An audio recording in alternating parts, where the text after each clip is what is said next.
I don't want to be a product of my environment. I want my environment to be a product of me.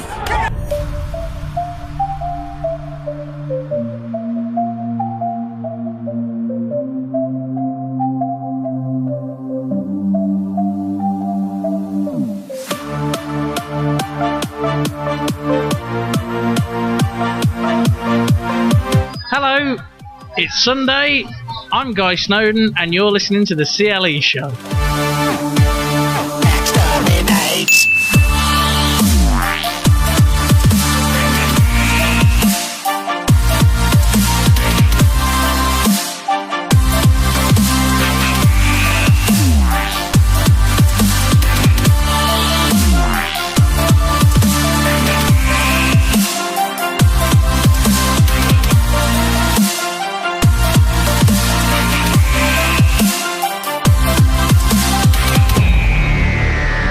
Welcome to the CLE Show. It is Sunday once again, and we are on Rain Radio. I am in Indiana. Well, technically last night, because you're hearing this tomorrow. So we're kind of traveling through time here. But, yeah, I'm at Carl's Tavern in New Haven, Indiana for a throwback tribe agency. What would you call this, like a showcase? This is more of a, you can call it a showcase, but I kind of look at it as like artists coming together to do to share their crafts of different genres. You know what I mean? Why don't you introduce yourself? My name is Johnny Bobek. Johnny Bobek of the Throwback Tribe Agency. I'm the CEO, show coordinator, head of media. I'm here with my team. My girlfriend's is the co-CEO. Her name's Kelly Myers. She is also the graphic designer for us, and she's also our main marketer. So what got you into doing, just going to different states and doing shows and stuff like that? Well, I started seeing that when I was on Heart Riot, at first off, that's where I got my start with Lance Waste of Darling Waste. He runs Heart Riot, and I was his assistant for about 2.5 years. And after a while, he started branching out, going to Columbus, maybe going to PA, West Virginia, stuff like that. So finally, when he thought I was ready to take on my first show, when I started going to like Columbus mainly, started plugging in within the state of Ohio, but outside of Cleveland. So now I got a little bit, I guess, can you say ballsy on the radio? Yeah. All right. Just want to make sure I'm trying to be as G-rated or PG-rated as I can. No, you're good. Now. This is unfiltered shit. Okay. Awesome. I can cuss. Awesome. Sweet. Well, I started getting the balls to like kind of do my own thing and just venture out. At first, I'm like, all right, what places are neighboring to Cleveland? Because if you think about it, geographically, Cleveland is a very, very accessible place in the Midwest. Right, it's right in the dead center, in the middle of everything. You can get to Cleveland. I mean, to go to Chicago from New York, you have to go through Cleveland. Exactly. So it's a great Midwest run. Right. So when you look at the states that surround us, like the Michigans, the Indianas, the PAs, the Kentuckys, and the West Virginias and whatnot, there's some places from Cleveland that are literally an hour and a half away that are closer to our city than other cities within our state. Right. So that gave me the courage to actually branch out. And then after that, now I'm starting to do shows in like Vegas. I'm doing shows in New York now. I shot a video with Jeremiah Child, my artist, in Texas. So not only do you set up shows, but you manage different artists as well. Yes, I do. Yep. Okay, so who are some of the artists that you manage? I manage 4 artists that are going to be on contract very soon. I manage 2 acoustic artists. One who's here tonight. His name's Justin Grossman. You're going to be hearing from him later. The other one is Levi Frechette. He used to be in a band called Together We Fly, but now he's a solo act, and he goes by his normal name. His stage name is Levi Frechette. Hip hop alternative hip hop artist by the name of Jeremiah Child. He's actually here tonight too. He's hosting. You're gonna hear from him later, possibly. And I also manage a national pop act by the name of Teddy Martin from Columbus. Is he here tonight? He was supposed to perform tonight, but he unfortunately got into a car wreck. Oh man. Yeah. Well, I hope that. He's all right. He's fine. He's safe. His car's gone though. His car's fucked. That sucks. Yeah, it's awful. That sucks. It's awful. Sorry, Teddy. But we wish you were here. Shout out to Teddy Martin. Hurricane, Go Crazy, headliner, everything. Check them out. He's a great talent. Right. The last time I I think I've played with him a couple of times. Yeah, but, you actually did. Yeah. The first time I played with him, we were in Columbus. Yeah. And that was an interesting show. It was because you did like a 2-day festival then, didn't you? The second day was the worst.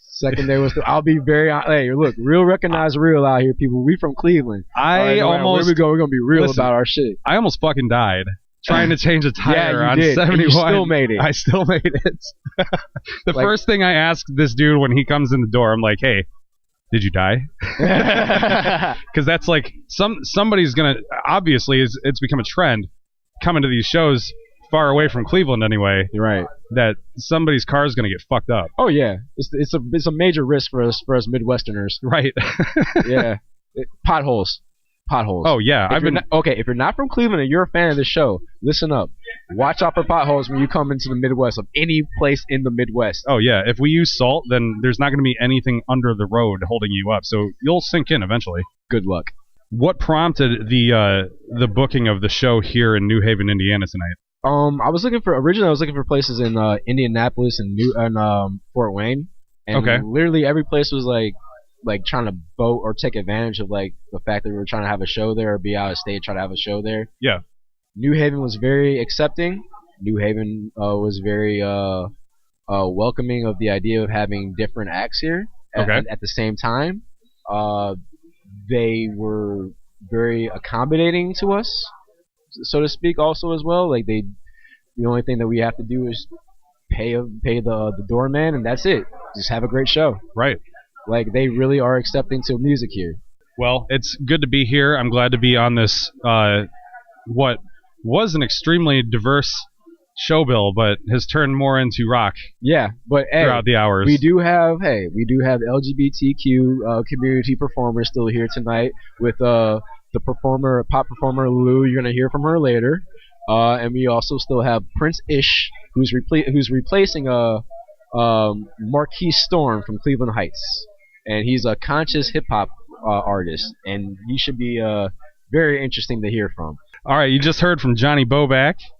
He is the CEO of the Throwback Tribe Agency. Check us out. We're on Instagram at TBT Agency 216, and you can find us on Facebook at Throwback Tribe Agency. Cool, man. Thanks for sitting down and talking with me. Of course, man. And hey, check out Best of None. Best of None is probably one of the best one-man groups you can ever find in the Midwest right now, for real. He's very entertaining. Hell yeah. Thank you so much, man. Always a pleasure, bro. All right, coming up, we have Drunken Sunday's debut on the CLE Show, actually, and we're going to hear from Mr. Sunday himself later on. Drunken Sunday's song, How Do You Feel, off their last EP. We're also going to hear Ledges again with Teenage Daydream. Right now, we have the Whiskey Hollow with Wristwatch Wishes, right here on the CLE Show. Red moon rising over Pennsylvania skies. You have quenched a drought in me now. You turned my water into wine. Oh, would say that we could be wrong.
wristwatch wishing you well. Wristwatch wishing you well.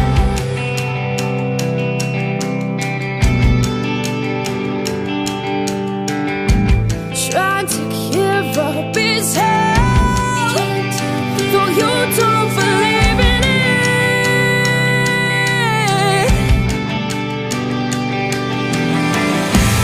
Wristwatch wishing I felt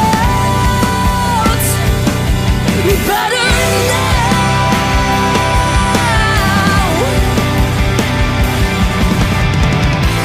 Wristwatch wishing my pillow smelled better now.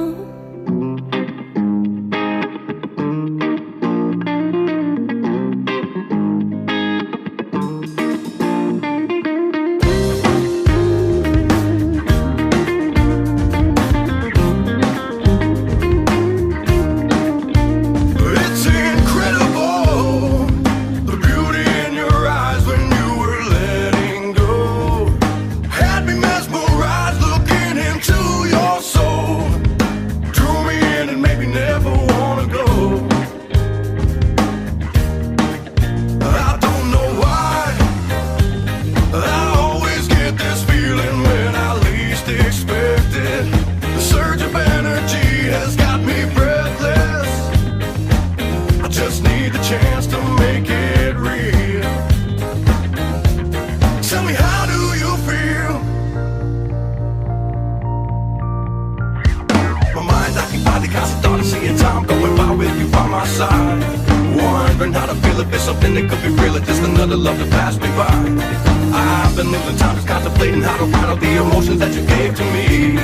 And I will work to try to say it in the most effective way my desire might come to be.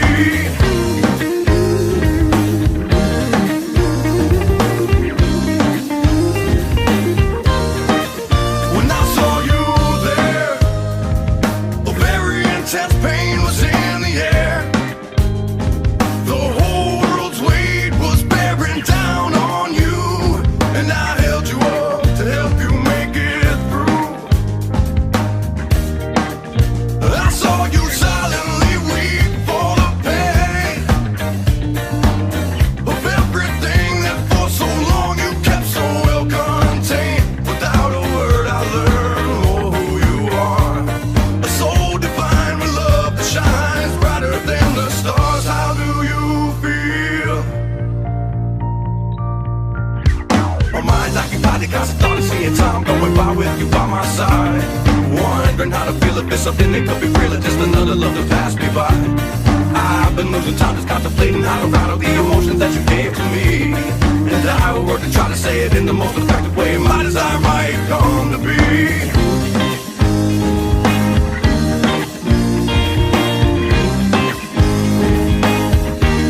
Tell me, how do you feel? Do you wanna take a chance on something so new? How do you feel? I know it might be soon, but I don't wanna wait to tell you how I feel.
taking softer steps. Tell me, girl, where is your head? Tell me, girl, where's your head?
Hi, this is Guy Snowdon, and you're listening to the CLE Show.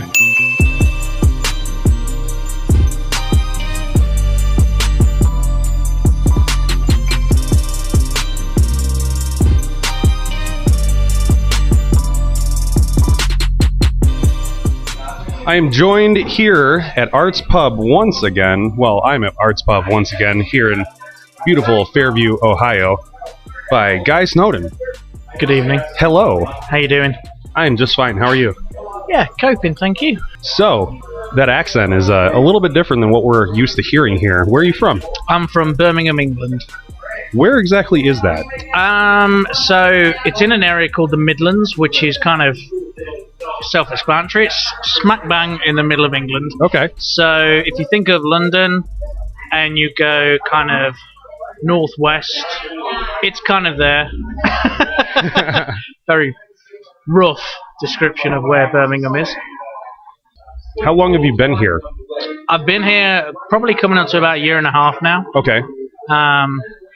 Yeah, how time flies. Doesn't feel like it. So you've just been keeping busy here then? Yeah, trying to. Yeah. Really trying to.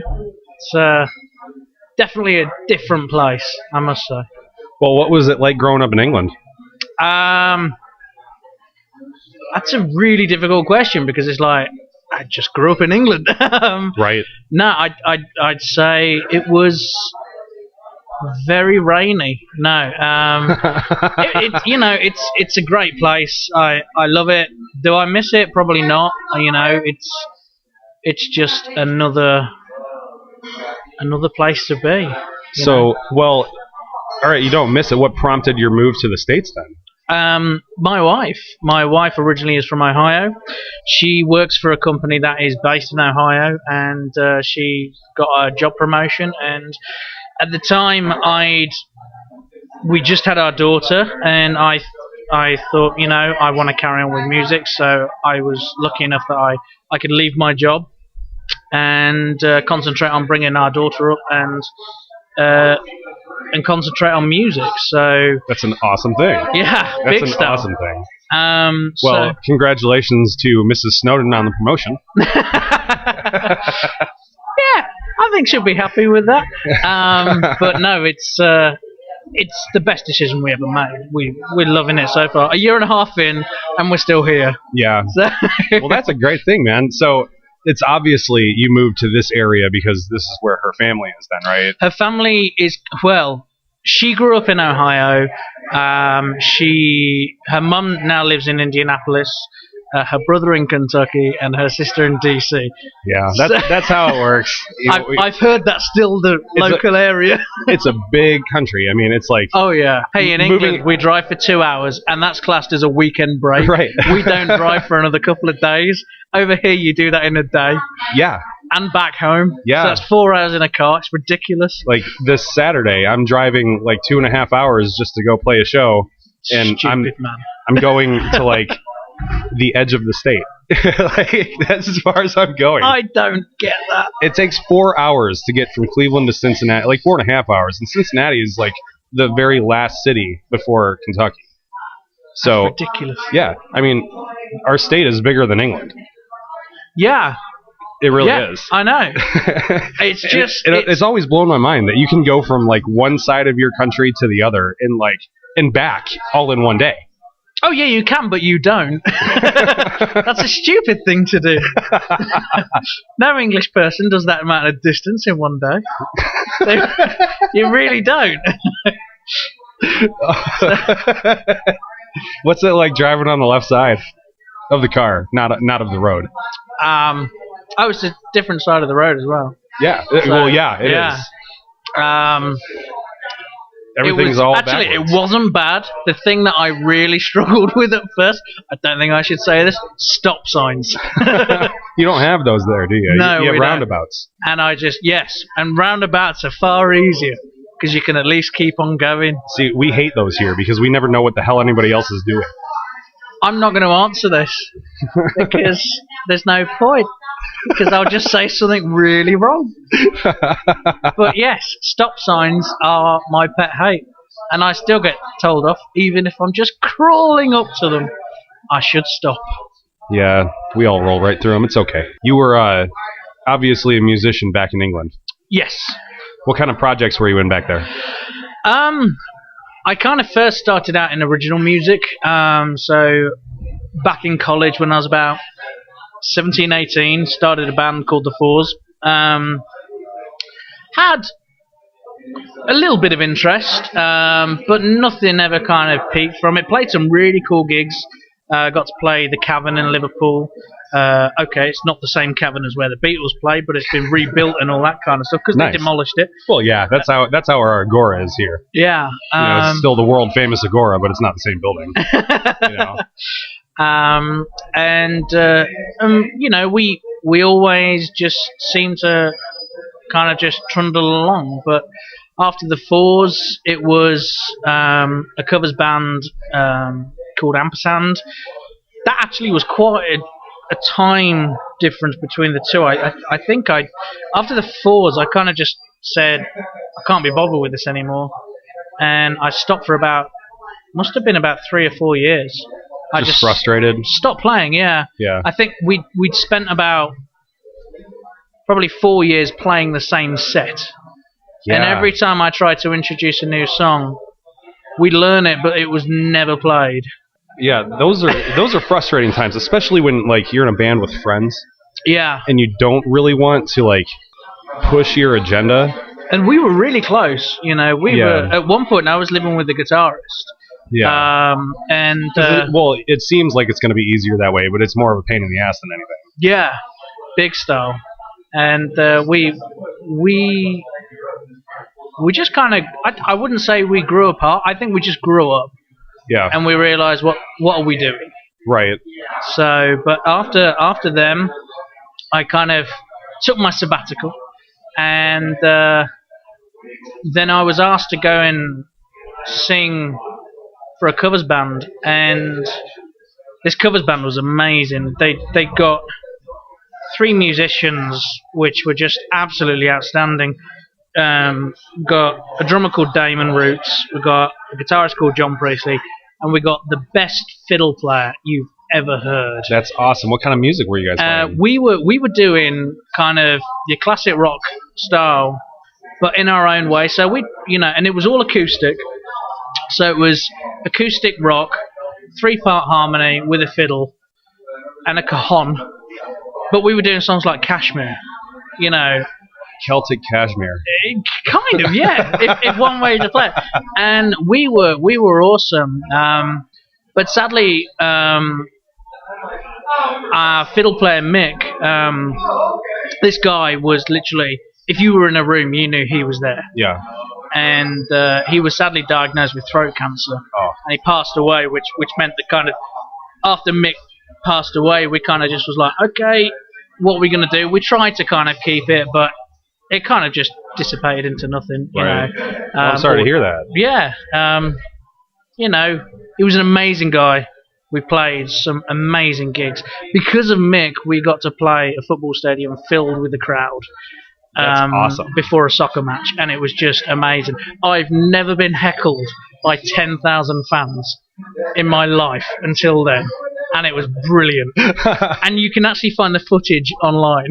Tell me the story. What happened? So basically, we were asked to play a stadium called the Ricoh Arena, and the home team, Coventry City, were playing a match, and the guitarist's dad was involved in the Ricoh, and they'd heard that we played Kashmir, which was the riff was the song that the football players, I didn't even know soccer players, sorry, I should say soccer. No, you're good. The soccer players came out to the riff, so it was like jinga jinga jinga, and they heard us do that, so they said, okay, well, do you guys want to come in and play some songs and play that while the players come out? So we were like, hey, yeah, great. And that's got to be like the coolest feeling ever. Yeah, the only downside was we were put next to the really rowdy home crowd. Oh, they yeah. sectioned off this one block of fans that they knew were troublemakers, and there was a good few thousand of them, and blimey, did they give us some. But it was brilliant. And God bless him, Mick, he was incredibly ill. I think it was about 4 or 5 months before he passed away. But he played like a trooper, and he was off his face on morphine through the whole gig. Oh, man, that's rock right there, He man. was amazing. That is awesome. That's probably one of the coolest like rock and roll stories I've ever heard. like of somebody that I've met, you know. That's really cool. I know somebody who played a stadium while on morphine. So how long have you actually been performing music? Do you know, I had to think about this because I was asked that question the other day. And I don't think I was a latecomer to music. I always loved singing, and I came to music actually because I told a lie as a teenager. I can't remember who it was, but somebody came up to me while I was in high school and said, "Oh, do you play an instrument?" And I'm a huge fan of Queen, and I always loved John Deacon, the bass player. Yeah. Because nobody knew who he was. You know, everyone can name the other three, but nobody knows John Deacon. So I said, yeah, I play bass. Never touched a bass guitar in my life. So I don't know that you really need to know how to play bass to like start playing bass. I mean, you do later on, but you can just like kind of limp in. Oh yeah, fake it till you make it. Yeah, you could probably do that with a bit of drums as well. I kind of did the same thing, but I was in like elementary school, and the orchestra director was like, "Hey, we need people. Do you know how to play any instruments?" I'm like, "Yeah, I can play guitar." He's like, "Well, do you want to play bass?" I'm like, "Yeah, I guess. Yeah, that's a guitar, right? Yeah, it just has 4 strings. Yeah, I'll play it." So 10-year-old me is lugging this guitar and amplifier on the bus back and forth to school like every third day, you know. Man, I switched to viola real fast. I like that. Hold on, you went from that to viola? Yes, I did. Yes, okay. I did. And it was a long sabbatical of no guitar and just like viola and a little bit of violin. And I started getting into cello a little bit because I like that bassy sound of it. Just never panned out. I was like, I'm a guitarist. Yeah. I gotta get back to it. Right. Did I answer the question? I'd say 15. So you were like 15 when you I started. think I was about 14, 15. Okay. I'd always sung. I was made to sing in a church band. Really? Yeah. And I remember... Who made you do that? My mum. Okay. I think. She just wanted me out of the house. Don't they all? And I remember turning up saying, my dad's bought me a guitar and an amp, and it's got this little red button. And when I pressed that little red button, and it was the cheapest, littlest, crappiest little amp you've ever seen, but it had the best distortion that a real 15-year-old scratchy could distortion. ever hear. Yeah. Oh, yeah. And I just remember pressing that button and getting told off by the vicar because it was too loud.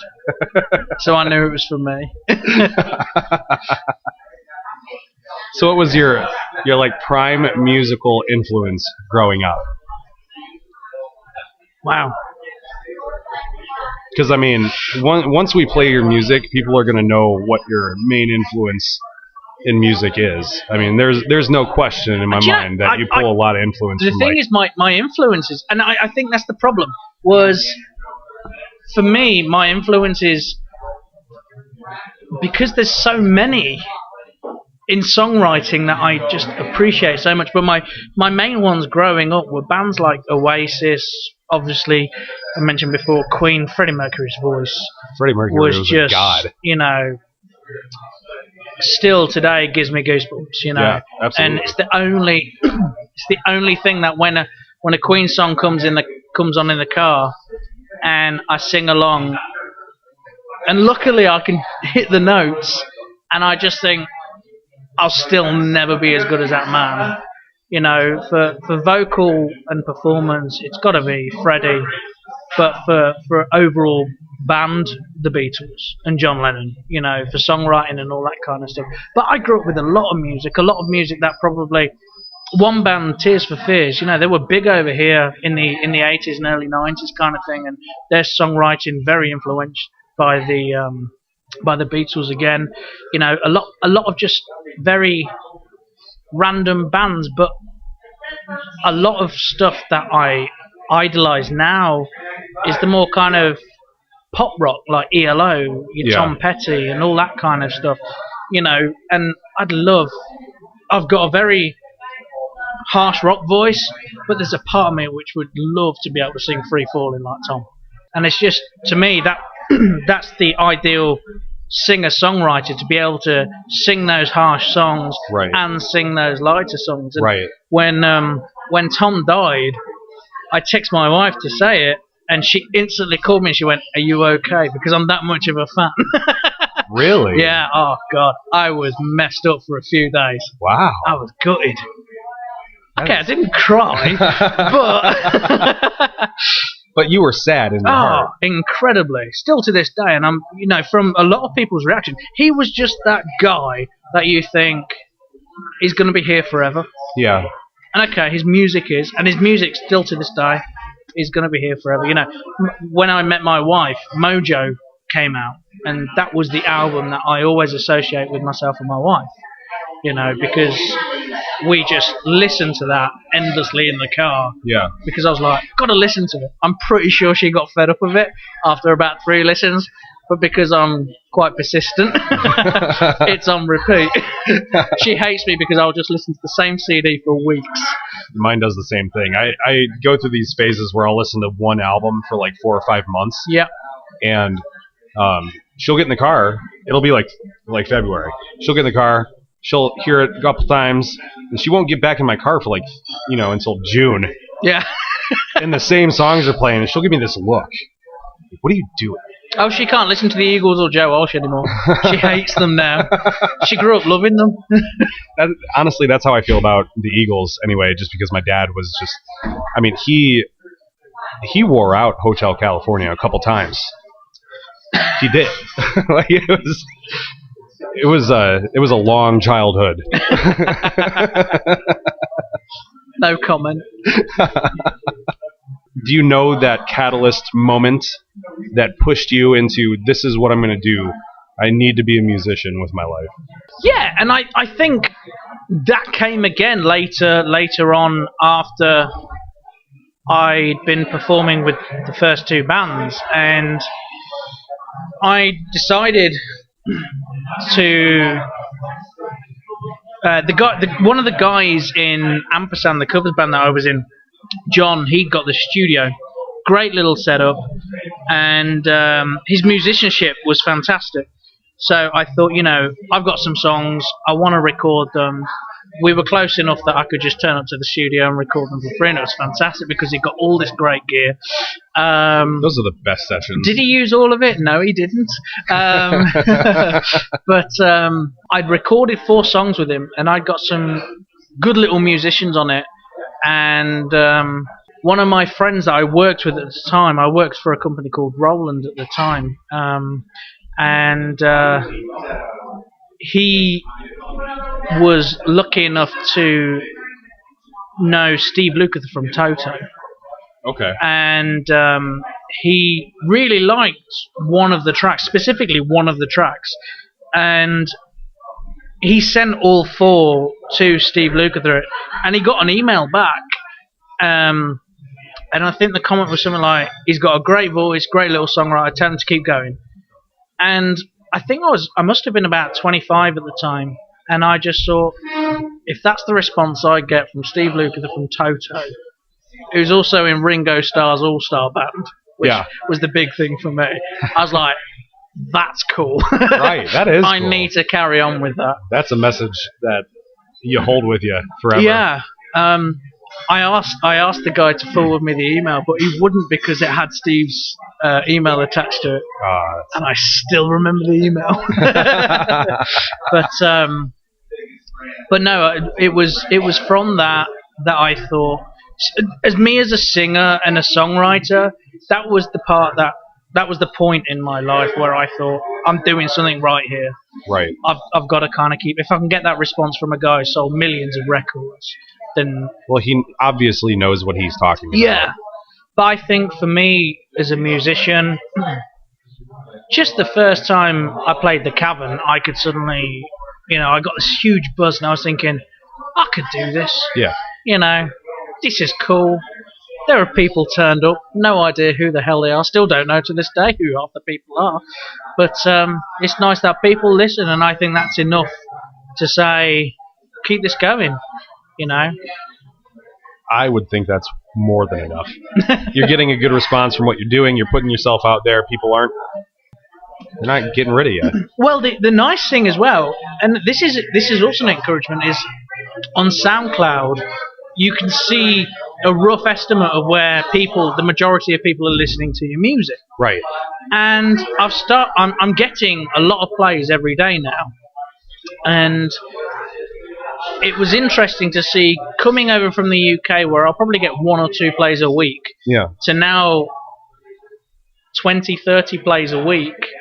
And it says in the bottom, your plays are mostly being played in Cleveland, Ohio, United States. I'm thinking, okay, well, it's definitely not me anymore listening to my own music. Right. People are very receptive here. Oh, big stuff. And it's such a pleasant thing. That is a huge difference between here and probably the UK. I'm telling you, people around here haven't heard your style of music in so long. And that's what's going to draw their ear to it. That's a good thing. No, it really is. And we were talking about this, off air. I think that's a very smart thing. Dude, you have a great voice. Thank you very much. Let's listen to one of your songs. Which song would you like to listen to first? I think we're going to go with the first track is The Hammer Falls. The Hammer Falls. We're going with. Okay, we're going to listen to that. You are listening to the CLE Show. You're hanging out with us at Arts Pub in Fairview Park. Hang on. Yeah!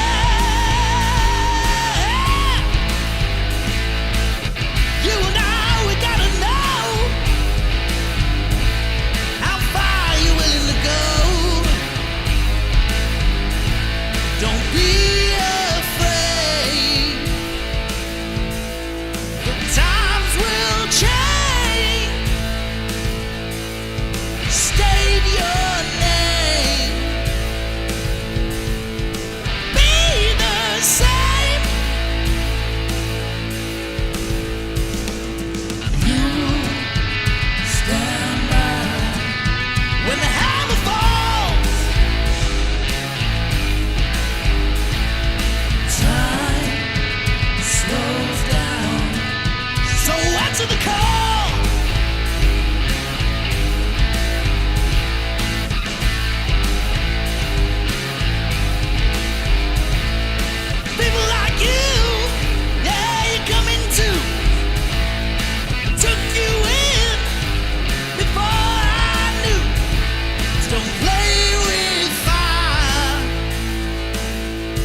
All right, I'm with Guy Snowdon here. You're listening to the CLE Show. We are sitting at Arts Pub in Fairview Park. We just listened to The Hammer Falls. What was in your head when you were writing that? Probably, how long have I got till my daughter wakes up?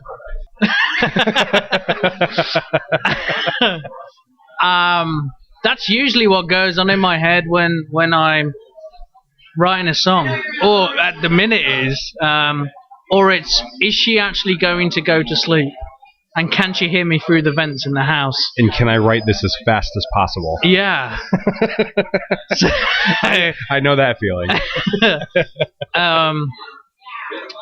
Yeah, when I have about 2 hours a day that my daughter goes for a nap. She's 15 years old. She should get out of that by now. No, she's 2.5. It's guy time, you know. Right. There's time that I can just do whatever I want. If I want to watch a movie, I can watch a movie. But a lot of the time, I just think I'm going to go down and just write a song. And, you know, I literally just turn on my computer, pick up my guitar, and just see what happens. You know, probably 5 times out of 7 days a week, you know, I'll just sit there and I'll think, what the hell's going on? You know, why aren't I coming up with anything? And then, you know, a couple of days I'll just kind of say, this is quite easy, you know. Right. And with that song, actually, with that song, I needed something to start an EP. So I went down with a mission. And I said to myself, I need a hard-hitting song. I need something that you know you're going to get a good little song. Doesn't have to be long. Doesn't have to be complicated. And it turned out to be a really good little tune, I think. I still had 2 hours to do it. But no, I like the pressure of probably being able to just say, okay, I've got this time frame. I need to just express myself is probably the best way to put it. So it's obviously quite different being a parent doing this than it was in the old days when you just wake up, roll out of bed, and I never wrote songs in the old days. Oh. Before I had Sadie, I'd probably write 1 song a month, and now I'm probably writing 2 or 3 that I keep. You know, I've got so much on a hard drive. That's the key, because I do the same exact thing. I'll go like a couple of weeks where I'm just banging out songs, one after another, another. And then all of a sudden, it's like you hit this wall, and it's like, all right, well, I guess that's the end of the album. Because you're not writing another song for like 2 years. Well, at least in my case. Yeah. You know, but like, at least you can get 1 out a month. That's very productive in my eyes. It's there was always this wonderful quote by John Lennon, and whether I feel a familiarity with that quote, I don't know. But if somebody turned up and said, "Hey, Guy, can you write me a song?" Now, I could write you a song. Would it be a good song? Probably not, because I've had to work on it. You know, I've had to. It's not come naturally. You know, it's not just expressed itself. You know, with what my ideas can just easily flow with. So, but if I just sit down, you know, how I like to work is I literally just mess around on the drums or with a drum machine, and I'll just say, hey, that's kind of a cool beat.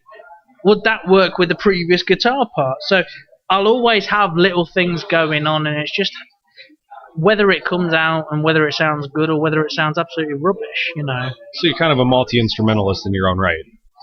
For my sins, yeah. I class myself as a failed instrumentalist, successful singer. Everybody likes my voice, but they never want me to play a guitar. Oh, man.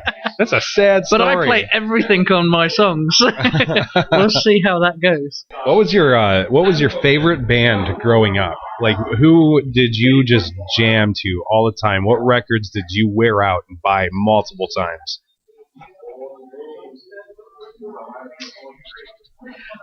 That is a very difficult question. Because my taste in music changed instantly. Like, You heard overnight. something new, you were like on it.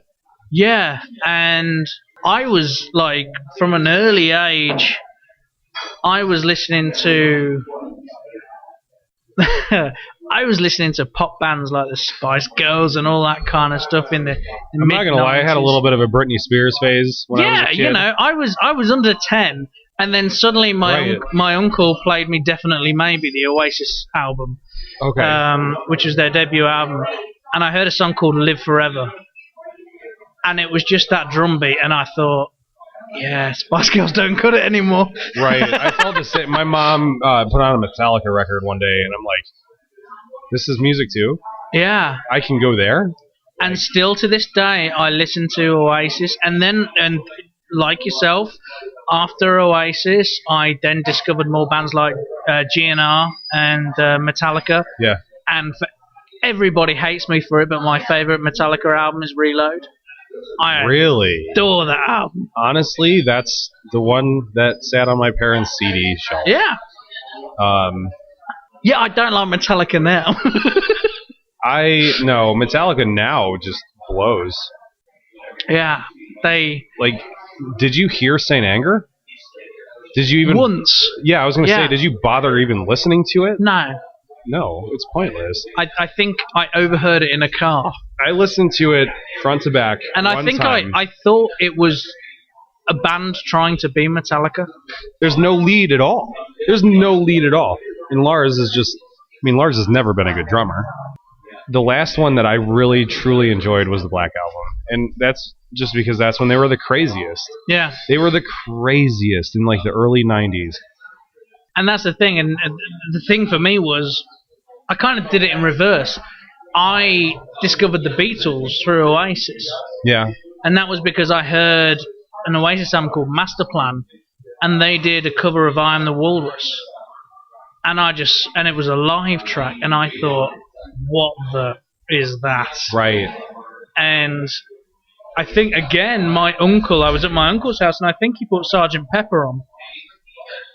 And many years later, I was with my dad, and I was going through this, phase of listening to Marilyn Manson, Metallica. That was my Metallica phase. Right. And one day, I was all in black, and I got my Marilyn Manson hoodie on, and I think I was listening to early Gary Newman, and I just said, "Can I go and buy Sgt. Pepper's?" So 1 minute I'm a goth, and the next minute I'm a 60s hippie, wearing flares and bright shirts. Did you grow out the hair? Have the mop top? Oh no, I did. My wife calls it my flock of seagulls phase. Oh man, my dad said that about me last summer before I cut all my hair off. I had hair down to like my chin. Yeah. And I'm not gonna lie. I just had the fringe. It was blonde. Yeah, I had shaved down on the sides, and then it just kind of flipped over. Had the blonde. You hear that, babe? It's not just me.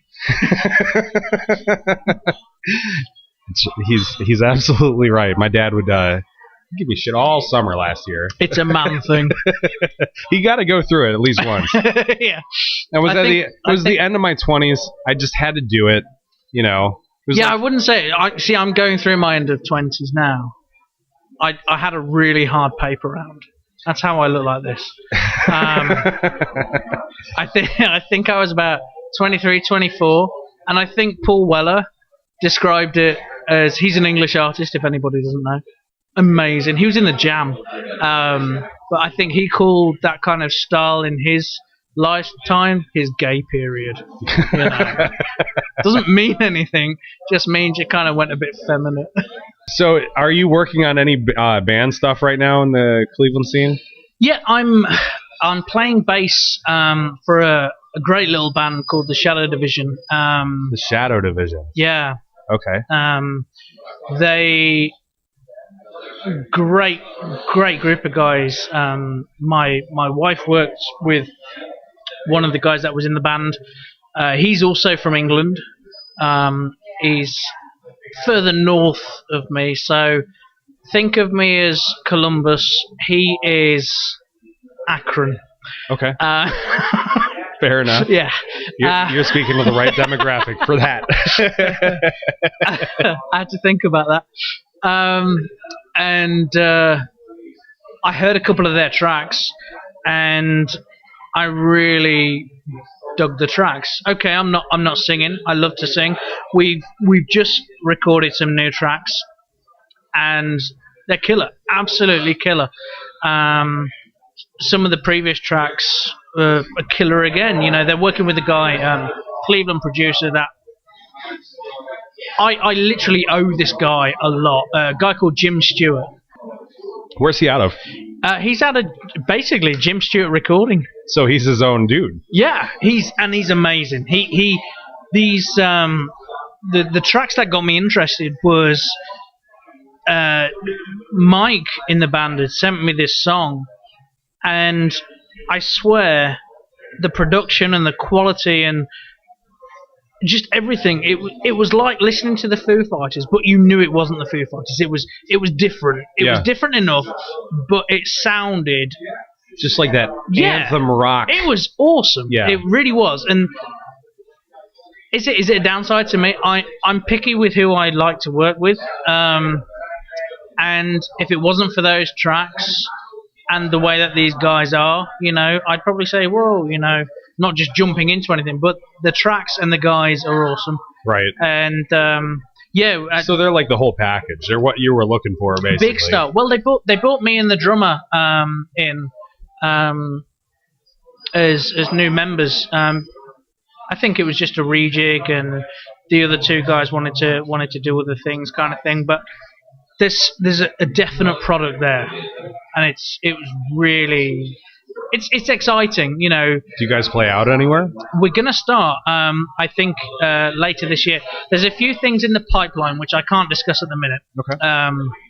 But it's hopefully gonna be a good year for the Shadow Division. Well, if Shadow Division decides that they want to release some music, I would be happy to play it here on the CLE Show. We will. So, would you like to play another track of yours?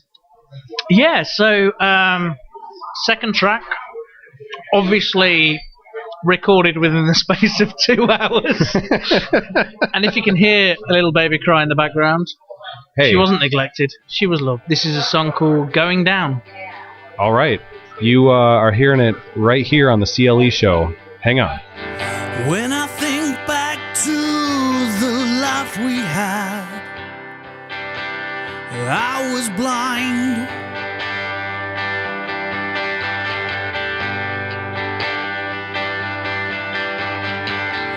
When I think back to the life we had, I was blind.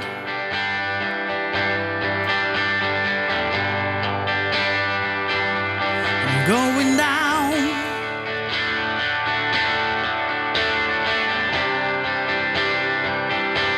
I'm going down.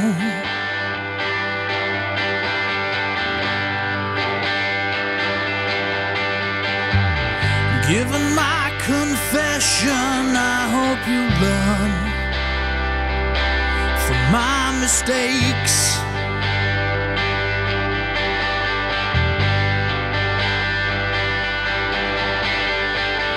Given my confession, I hope you learn from my mistakes.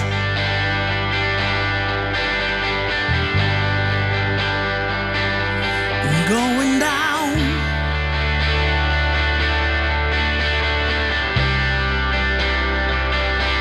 I'm going down.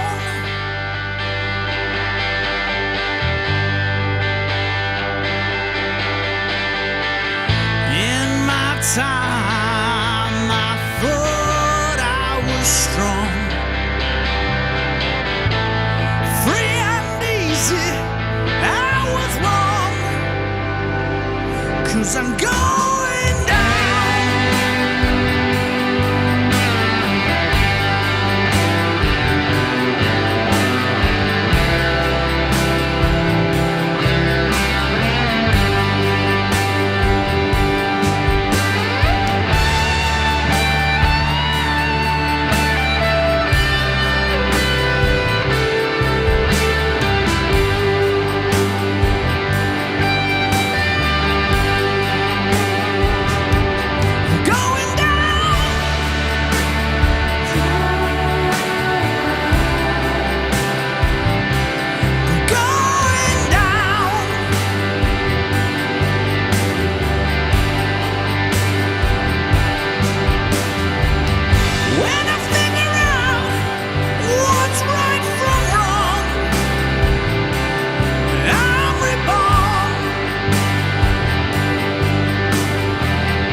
You are listening to the CLE Show. I'm here with Guy Snowdon today.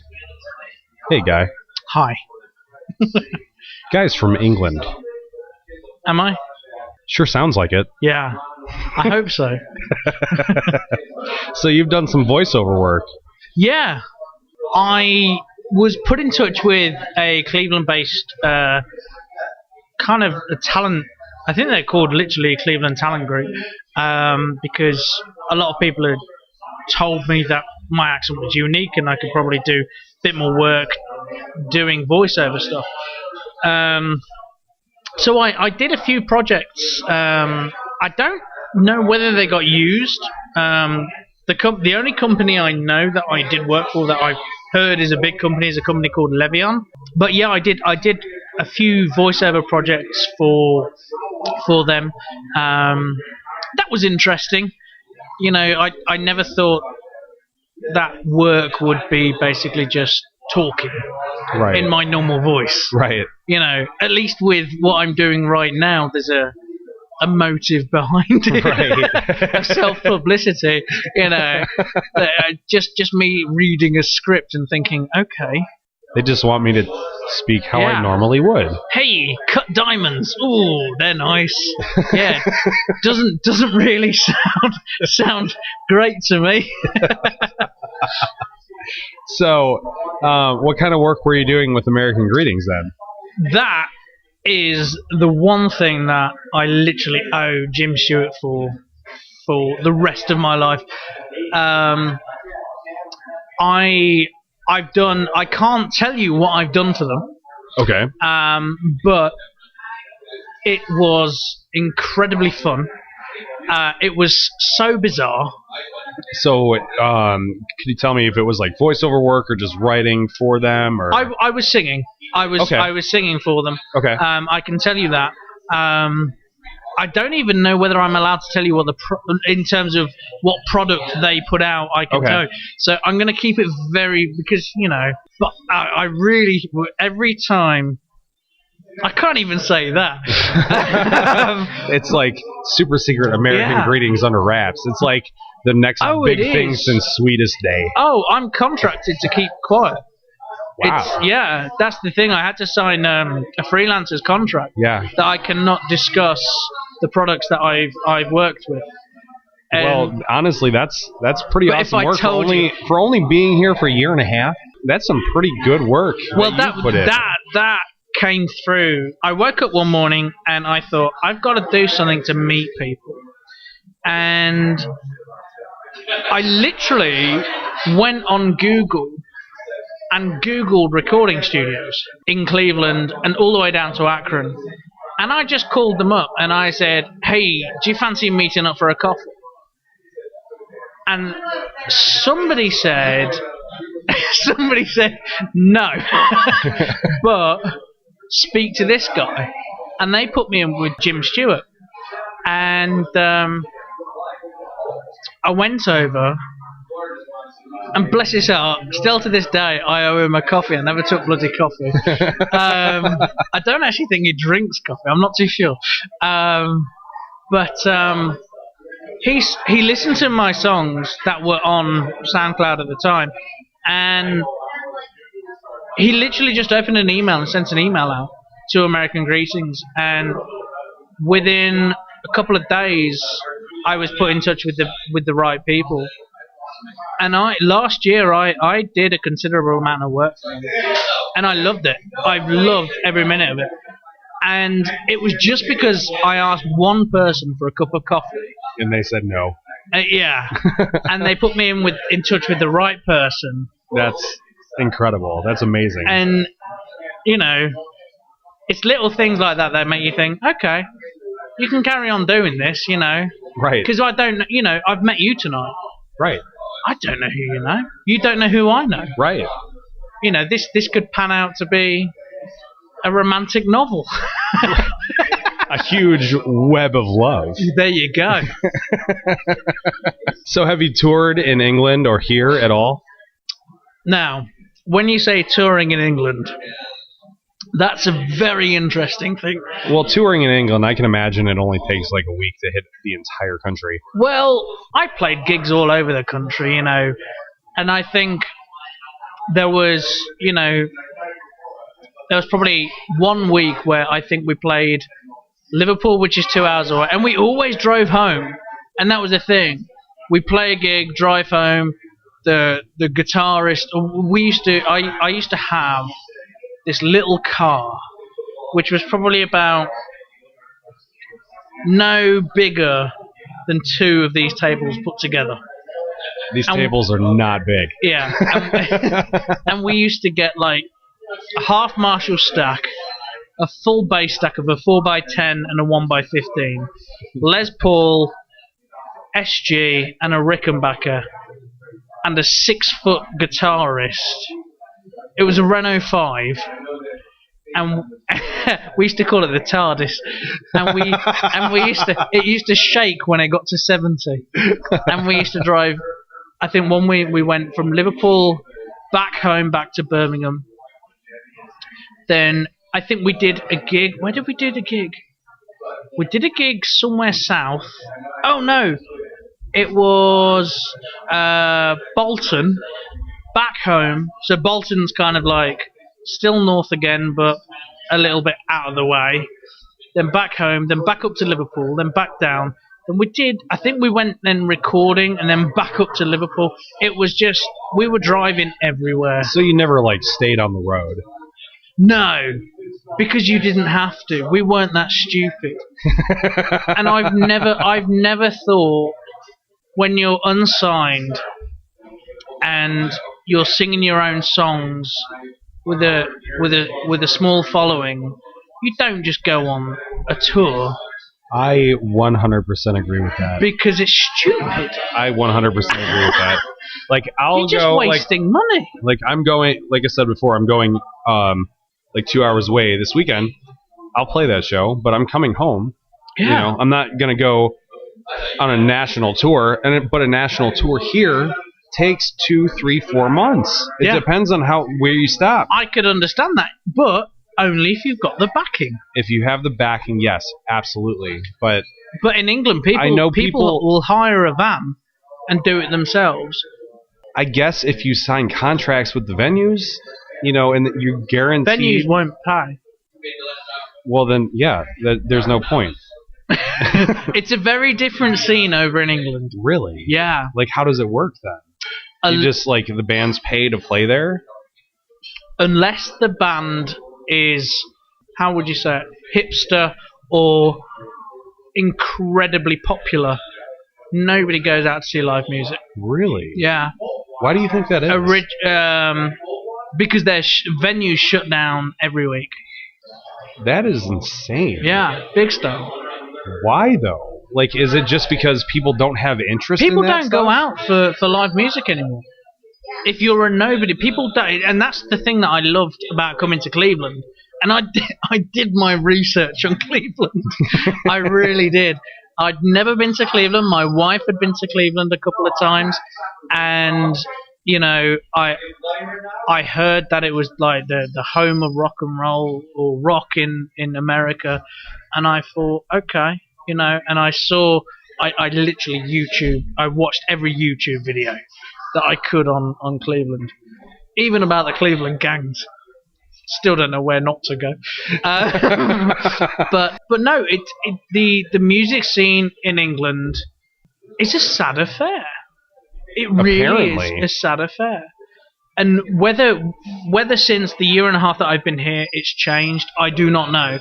But especially from where the area that I was, even a lot of the more popular bands, they still wouldn't sell venues out or anything like that. You never get original unsigned artists like you do over here filling venues. Right. You'd probably get one of my friends that I worked with, he was in a very popular band, and they were invited to play a big venue. There's a cell phone network called O2 in England. I don't know if they're over here. No. And they bought a load of venues, and the capacity of the venue was about 500 people. Still only, even though they were a big name and a popular band, they still only got about 30, 40 people there.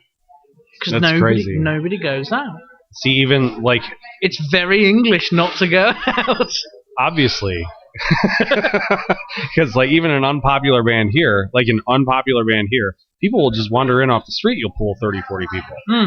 I'd say the issue with England is probably the fact that people go out. There's a lot of bands that just go out to play because they're middle-aged men who have rediscovered their love of rock. Yeah. And they've formed a great little band. And they're willing to do it because they're now middle-aged men earning £70,000, £80,000 a year, right? Which is probably like $120,000 a year. And it's like they can just do it as a hobby. But for the people who are trying to do it as a living, it's like... Well, the problem with that, though, is those older guys start to flood the market, and then the younger guys don't get paid. And that's it. That is the problem.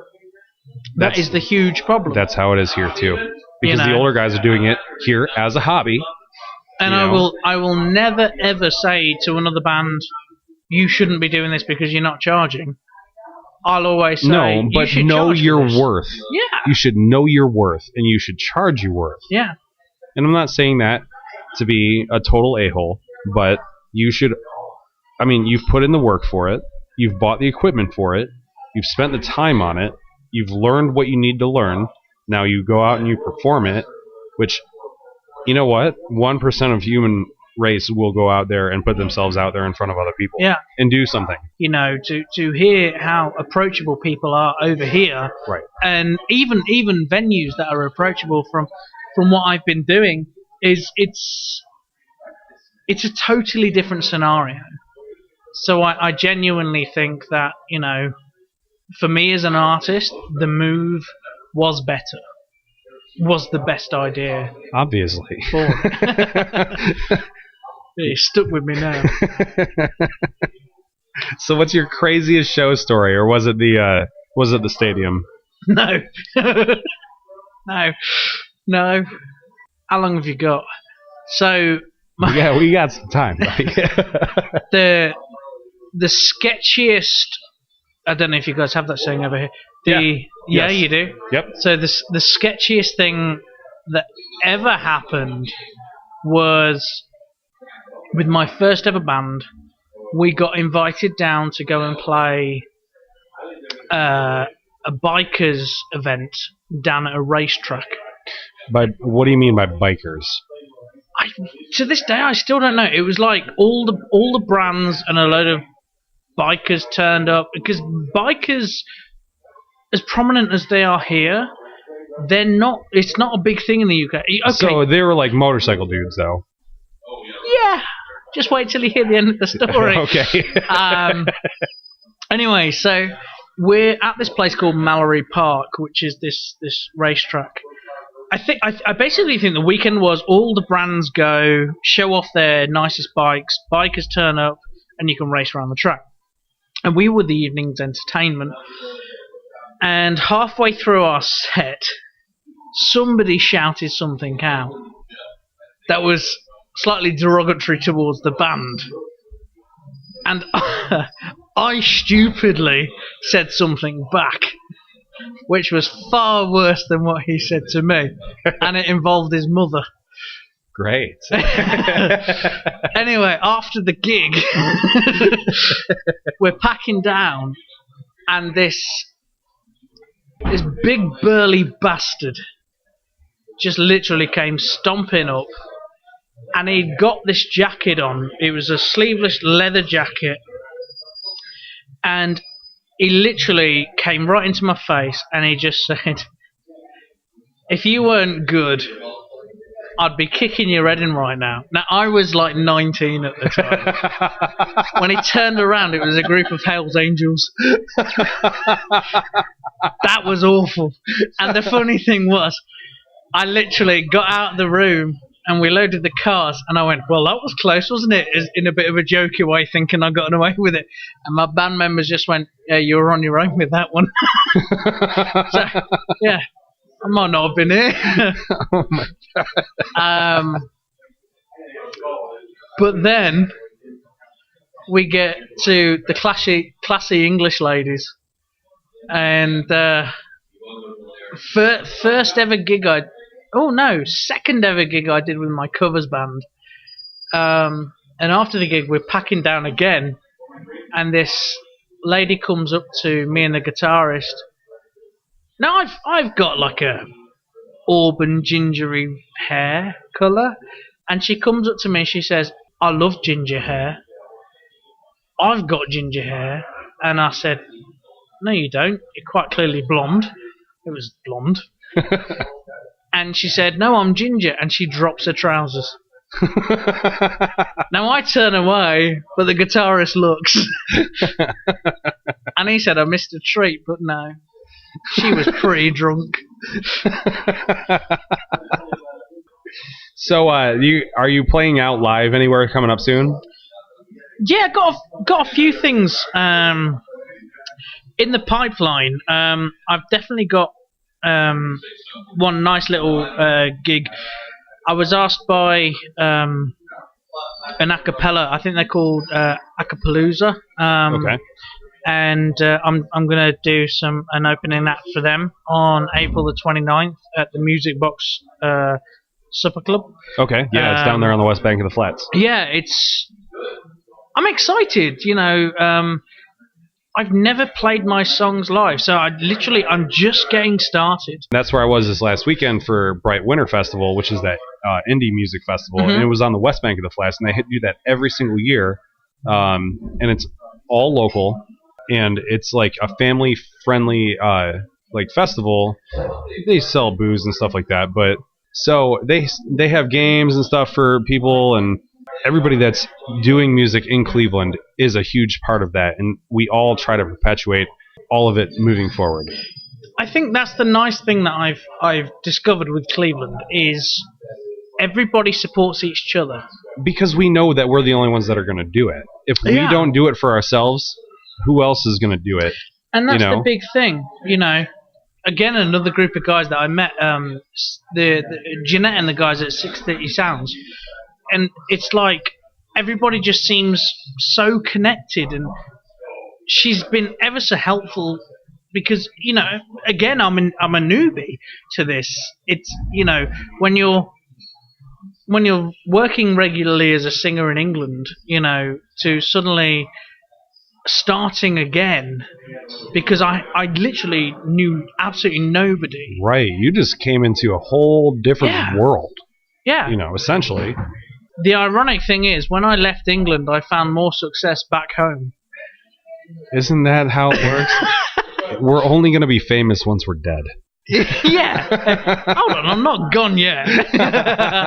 But no, it's like since I moved, I've met some great people that have you wouldn't find where I was from. It's everybody is open, and I've met some amazing musicians. I've met some amazing producers. I've met people like yourself. Okay, you're amazing. There you go. I put that word in there for you. But it's just everybody seems to be encouraging the music scene over here, which to me is new. It's a lifestyle. I feel like this area as a whole, from Akron to Cleveland down to Canton, out to Youngstown, up to Toledo, I mean, it's kind of assimilated into this one musical area where everybody is kind of taking something away from everything. And that was the big thing, for me as an outsider, the way I was introduced to the 630 Sounds thing was my wife sent me a link to the fact that they were having a gathering, and I went to that gathering, and there was a lot of people there, and I didn't really know kind of who to tag along with, so I knew that I could meet up with Jeanette, and got on with her like a house on fire. Lovely lady. And then she introduced me to a lady called Michelle Romery, and ever since I've always felt she's got this amazing band, she's got just good little music, and she's doing her own thing. But the ironic thing is, even though she's an artist, okay, yes, she's doing totally different style music to me, but she's approachable. Right. And that's the difference. Right. Is it doesn't matter if you fit into their genre. Yeah. Everyone here is accepting. Yeah. And that is the big thing. Right. That I've never experienced anywhere, and whether it's across the US, and from what you're saying is obviously it's not, but in Cleveland it seems that there is a tight group of great people like Jason that I met. That's the thing. It's not that tight of a group, but we know that we're out there alone, amongst each other, and we always try to support each other. And it sounds like Cleveland has a lot more to give. Yeah, I mean that's another thing. People know that here that's the atmosphere, so we kind of flock here. Yeah. So we collect more and more and more musicians, and it just builds the scene. It's only like, I can imagine that it's a short amount of time that this place suddenly becomes probably just as popular for musicians than New York and LA. It deserves to be. There are some huge names coming out of Cleveland soon. There's this girl. She's the lead singer of the Whiskey Hollow. They're a Cleveland-based band. Her name is Maddie Finn. Okay. And it just broke on Cleveland.com the other day that she and we play the Whiskey Hollow on the show. She's going to be on American Idol.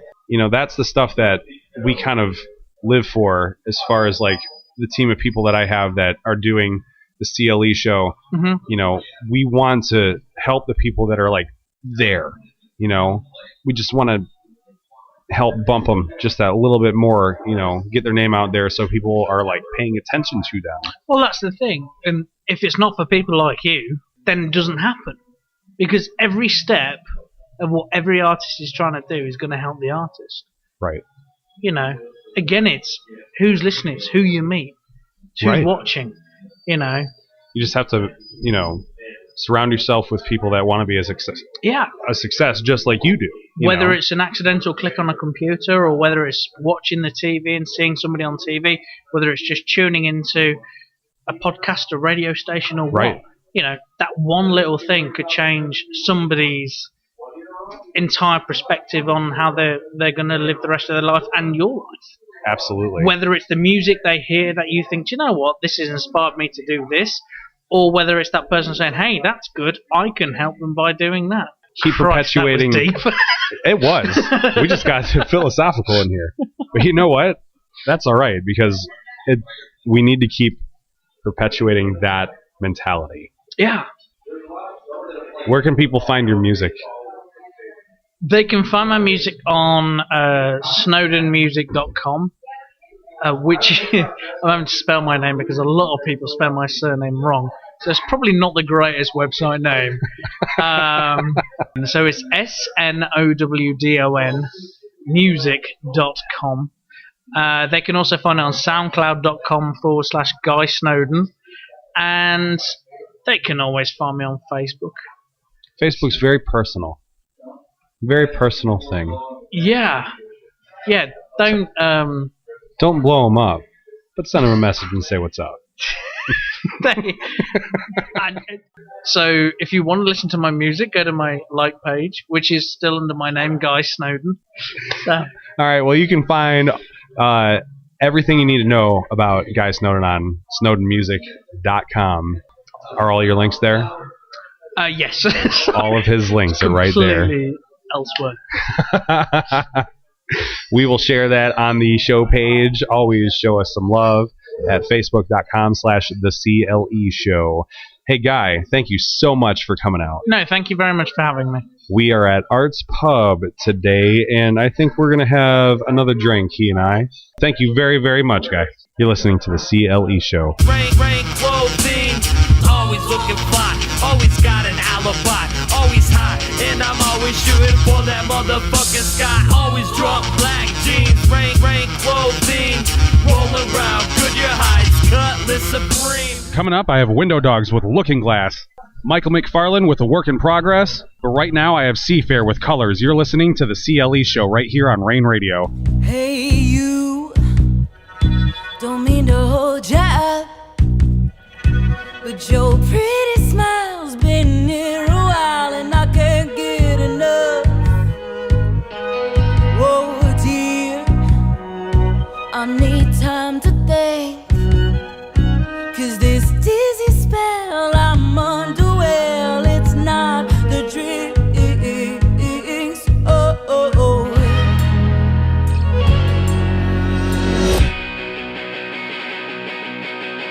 Your jukebox soul's got me dancing right out of control. Your jukebox soul's got me dancing right out of control. Oh, oh, oh, oh,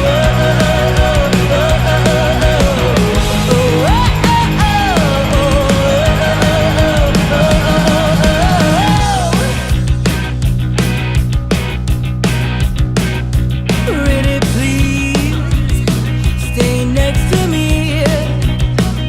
I watch your body so damn close that we make heat. Oh my God, is that her you like? Well, I've got the cure, I'm just like her, which was the bite.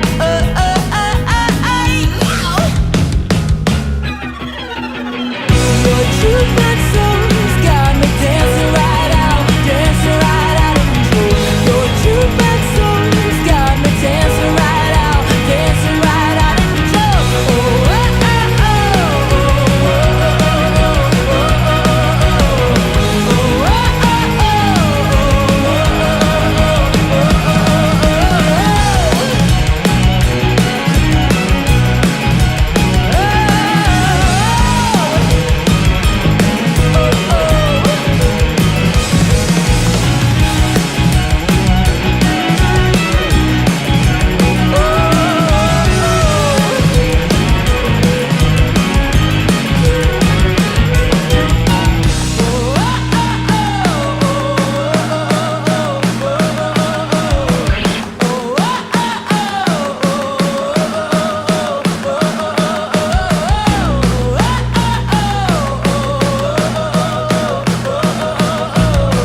your jukebox soul's got me dancing right out of control.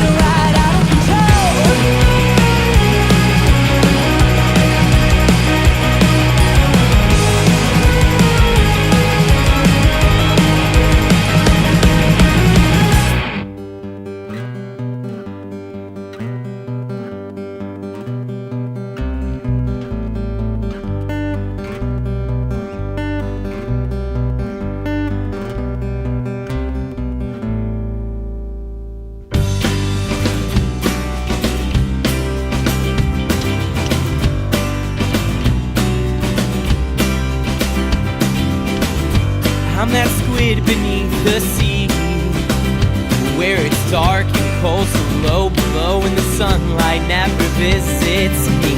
How can an ocean seem empty with the odds all stacked atop my back? It's so hard not to sing, and when I go, don't bury me. I never liked it underneath somewhere I can breathe. Just let the wind come set me free from everything. Life shouldn't be just some routine down underneath everything that once was.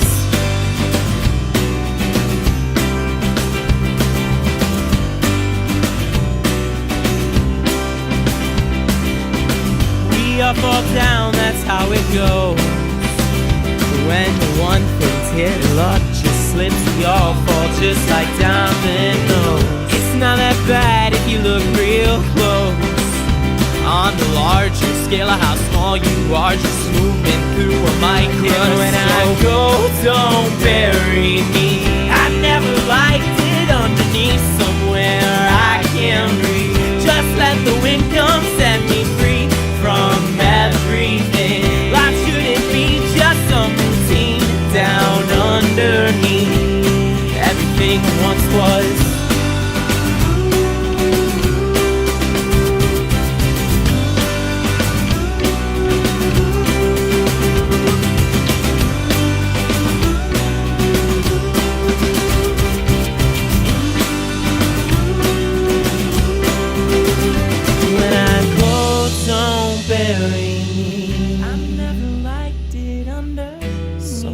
I can breathe. Let the wind come set me free. Far from everything. Shouldn't be just some routine. Under everything I once was.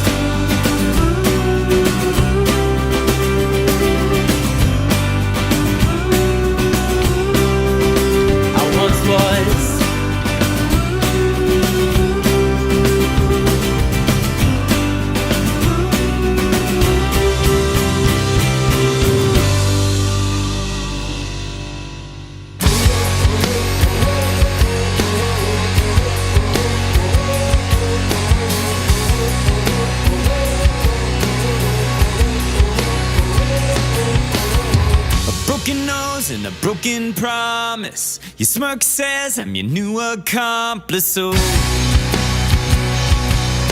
go and take a breath if we're being honest. I want a life that's a work in progress still. 'Cause I will be waiting here for you. I don't care if we don't last forever. Feel the fire as we burn together. You believe the living life keeps death at bay. See my money and you steal my breath away. You don't care if you're the sole survivor. I'm the passenger and you're the driver.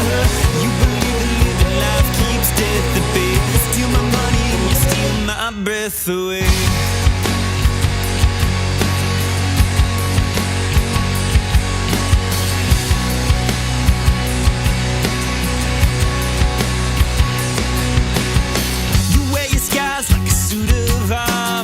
A bloody lip like a badge of honor. How hurts to watch it swell.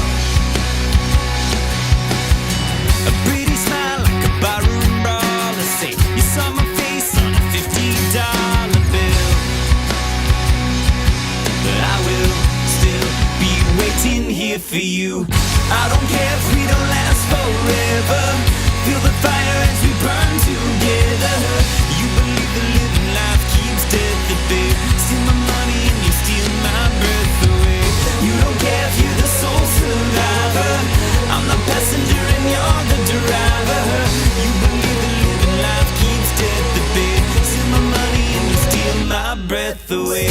In the wreckage of the rest of me, but now I know I didn't make this mess, you see. But still, I want a life that's a work in progress. I want a life that's a work in progress. Standing in the wreckage of the rest of me, but now I know I didn't make this mess, you see. But still, I want a life that's a work in progress.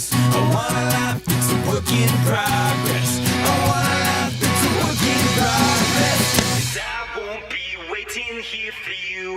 I don't care if we don't last forever. Feel the fire as we burn together.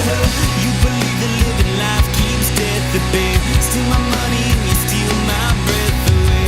You don't care if you're the sole survivor. I'm the passenger and you're the driver. You believe the living life keeps death at bay. Steal my money and you steal my breath away. I don't care if we don't last forever. Feel the fire as we burn together.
checking in with Mr. Sunday about some Browns prospects and prospects across the rest of the NFL for the draft. What's up, dude? It's a big week for the Cleveland Browns scouting department, and all eyes are on the quarterbacks this weekend at the NFL Scouting Combine in Indianapolis.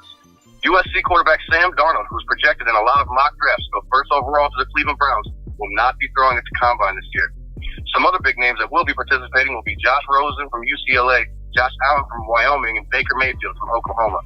I haven't heard yet if Louisville quarterback Lamar Jackson will be participating, but if he does, he's definitely going to be getting a lot of attention from NFL scouts.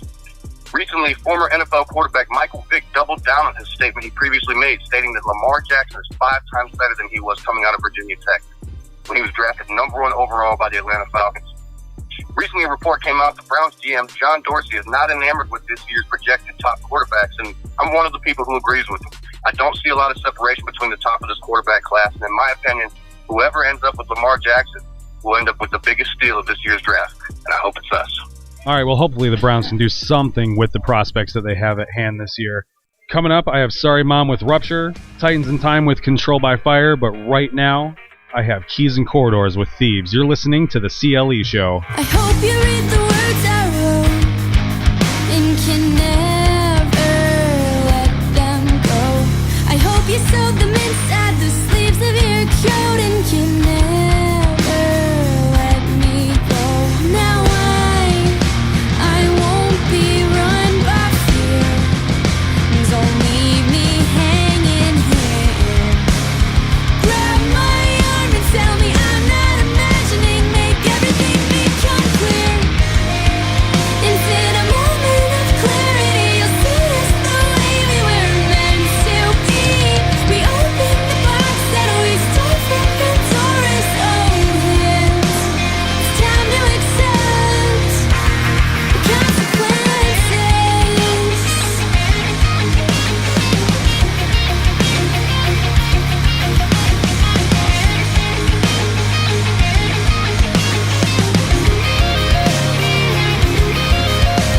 I hope you missed the back door and can't find your way out.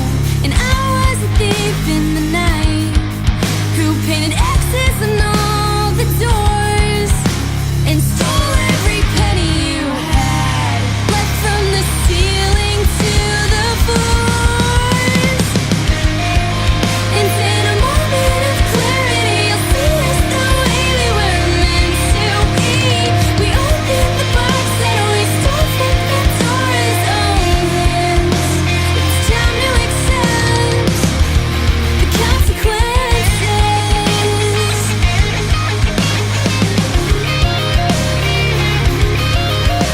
My vision goes wide. I don't think we'll make it out alive. I need to wash off all your fingerprints tonight. They've got us now. I'm bailing out. I'll take my leave like a thief in the night. And in a moment of clarity, you'll see us the way we were meant to be. And in a moment of clarity, you'll see us the way we were meant to be. We opened the box that we stole from Pandora's own hands. It's time to accept the consequences.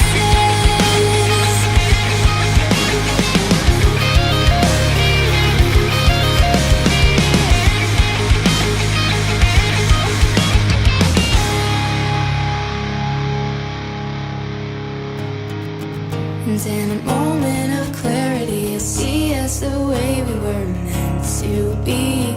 We opened the box that we stole from Pandora's own hands.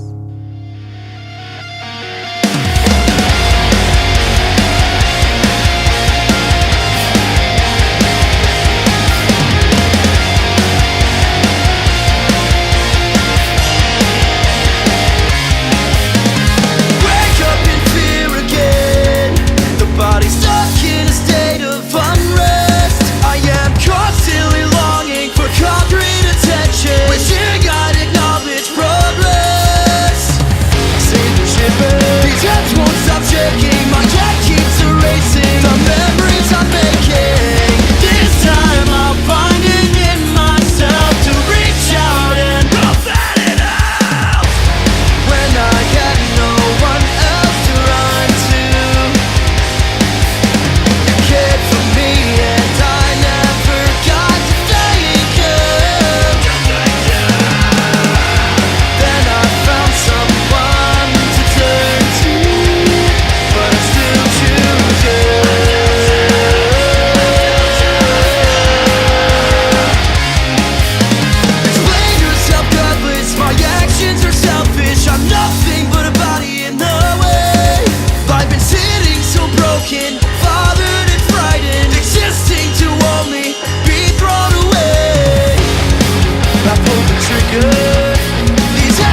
I'll remember your perfect voice.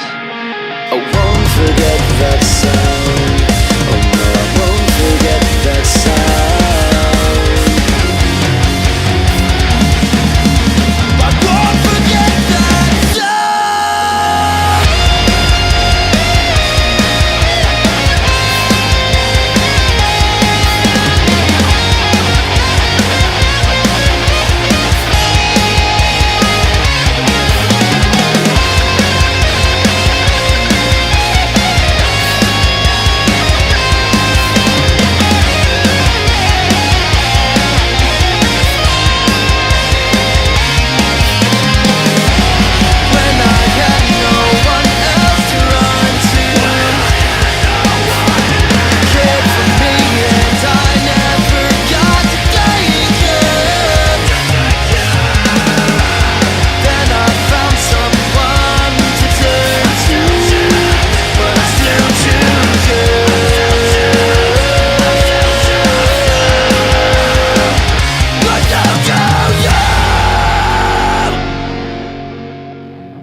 I gave into everything. Your sin took its hold on me. I was too blind to see. You should have meant nothing. Now I'm following into your sin. I drove through hell while I was burning alive. I closed my that kept you by my side. Whoa, whoa, controlled by a fire. Whoa, whoa, controlled by a fire. You speak like your sin meant nothing, but you cheated me and our family. Now the price to pay is yours and I am guilt-free. Never give in to you again. This is the life I'm meant to live. I was too blind to see. You should have meant nothing. Now I'm following into your sin. I drove through hell while I was burning alive.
Yo, what up? It's Smoke the God. And this is Chemist. And we are Smoke Screen. You are listening to the CLE Show. Well, my name is cement when I entered the game and I came in with less than a cent. Had to make all these shapes out of paper mache, then I say what I made for the rent. I remained in my best when I just hop a train with no stress for the states to the next. Had to wait through the rain when it came through the train, but I stayed out of waves getting wet. While I drop fast and at the end of the class, repetitive trash days don't find the black bags. Try cold cats and dash to drop fast when they see the gold flash, they ask for the whole stash. Seen a lot of bad, witness the witnesses, witness the quick with the quickness in. Seen a lot come back. One thing for instance is nothing consistent, consistency. See the flame of this lit from a place at a distance, away out of space on the shit. Wanna pay for the dish, but I'm making a wish for the game, cause you're taking a trip. When the race will exist, would you skip on the tip? Then I just did escape from it quick like this. Many days in the pitch, when you just need a lift and a race to the grace to persist. Raindrops quicker when the flame gets fanned. Paint gets canned and sold to the man, with the image in his head transferred to the hand. See the vision and exhibit creativity on the canvas. And I see the cleave in my transit. Boss down to Austin and call Los Angeles. Fire ignite with no stove, will eternally glow as it grow, and we light up the glow. Eternal flame, keep on burning. Eternal flame, keep on burning. Eternal flame, keep on burning. God, we keep on burning this eternal flame. Yeah, feel like we came back from the dead. Still smoke, still feel like a smack to the chest. Still mash up a show, spectacular set. How you gonna draw blood from Dracula's back? Kicking up dust, my trainers be muddy. I just wanna stay on point like P-Money. Gorilla glue got my eyes a bit bloody. MDG could be a big gully. Hot like eternal flame. Drops of that purple rain. Popping cause I'm glammed up. And that's how I shall remain. Never bend, I never sway. Burn forever and a day. I can show you how to do it, but you gonna have to pay. I don't feel like only some of y'all woke. Now a lot of y'all hear me, but a lot of y'all won't. I'm a real icon, I'm a real life guy. That's word to the squad, HIIY. Can't put it out, so why try? Been here, many moves, no fly by night. Keep burning this flame that shines so bright. It's MDG. Oh my, oh my. Smoke screen with another one. And we still number one. We gon' do it to death until there's nothing left, and we make our return to the fucking sun. This flame is eternal. This flame is eternal. You never gon' stop it. You touch it or burn it. Eternal flame, keep on burning. Eternal flame, keep on burning. Eternal flame, keep on burning. We keep on burning this eternal flame.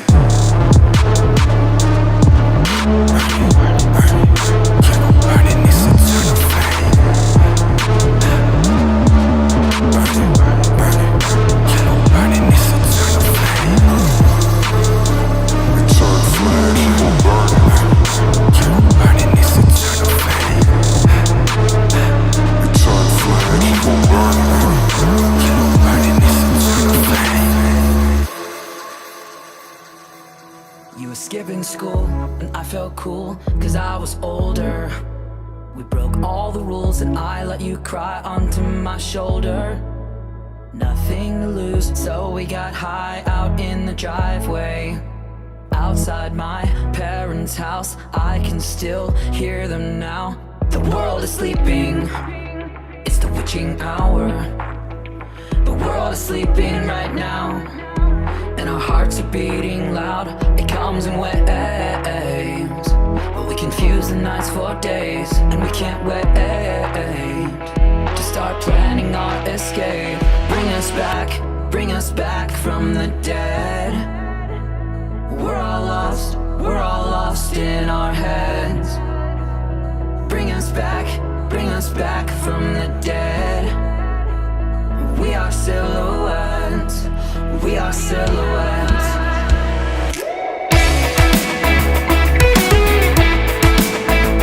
We are silhouettes. We are silhouettes.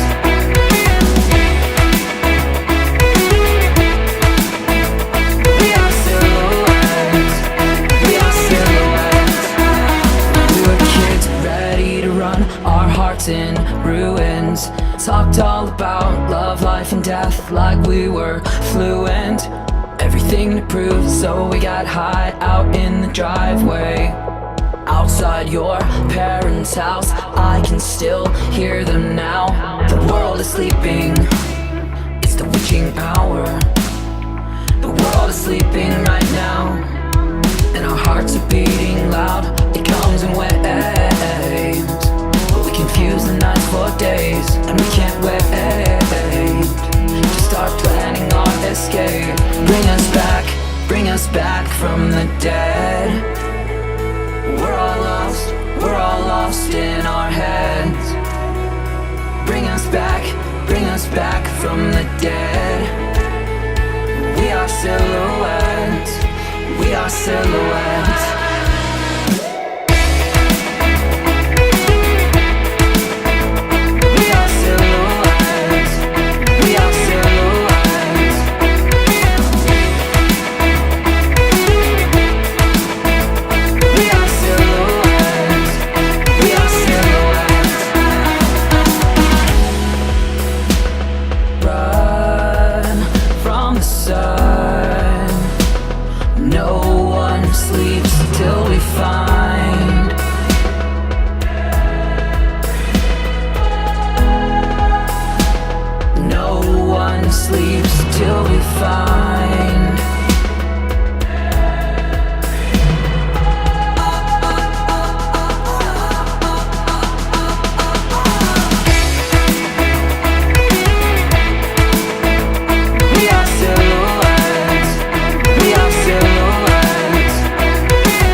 winds down and sit next to me. Eye to eye, face to face, hearts on sleeves. We can dim the lights to set the stage. Stop keeping up these masquerades. Distract me and set me free tonight.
inside my head.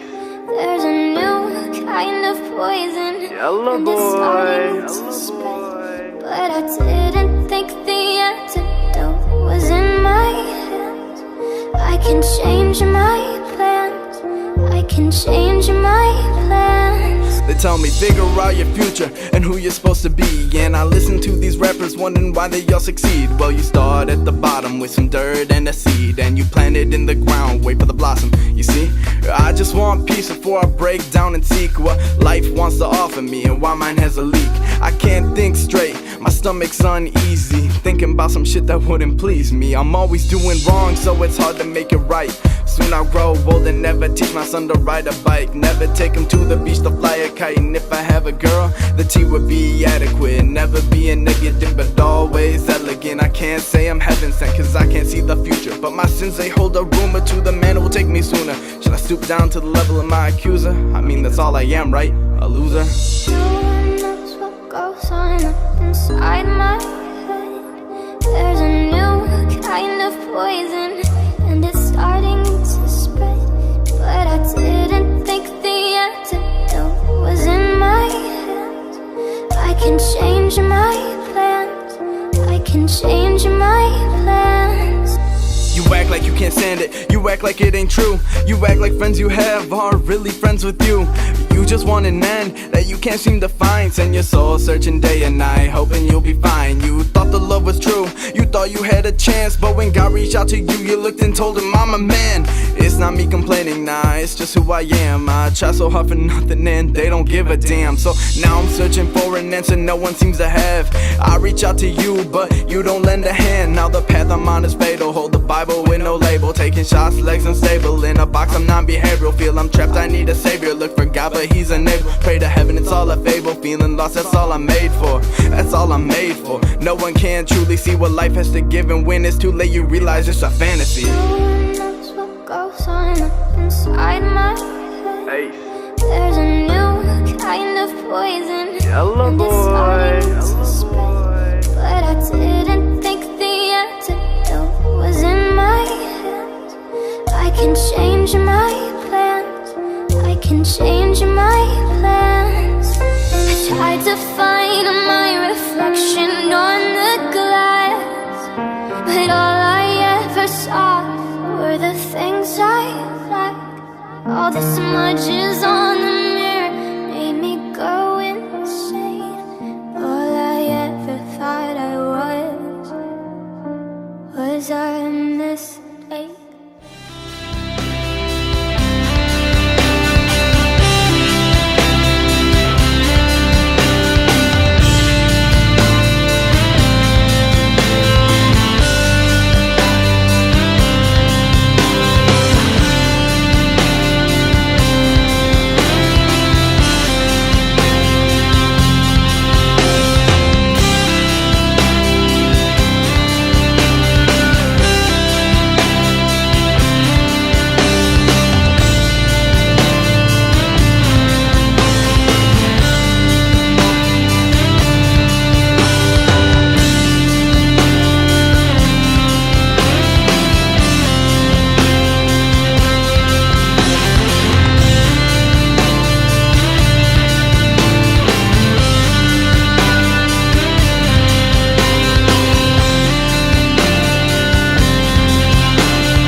That's about all the time I have this week for you. Next week, I'm going to be with Craig at the Eastside Irish American Club in preparation for St. Patrick's Day. We're going to be playing a lot of Craig next week. Also, I'm going to be interviewing Fit for a Funeral. This week's contest has been delayed a little bit, so check back next week for it. I do want to say thank you to Feathers for all of the music beds that he provided. I want to say thank you to all the bands. I want to say thank you to the Throwback Tribe Agency for inviting me as Best of None out to New Haven, Indiana last night on Saturday. It was a great show. Met some great artists out there. I'm excited to have a few of them on the show. As always, you can check me out next week right here on Sunday at 1 o'clock on Rain Radio. You can always find our content on Facebook at facebook.com/The CLE Show. Remember to check out Guy Snowdon's music at snowdonmusic.com. If you have any questions, concerns, fan mail, hate mail, whatever, you can always email me at thecleshow@gmail.com. Until next week, I bid you adieu. Have a great week. I'm going to leave you all with some Craig with Cleveland right here on the CLE Show. See ya. It's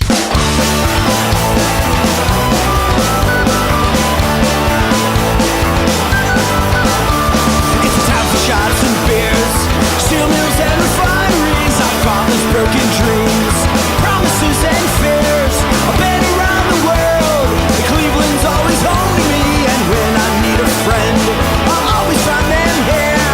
Drive up 71, skating around and having fun. Our parents never knew the crazy things that we had done.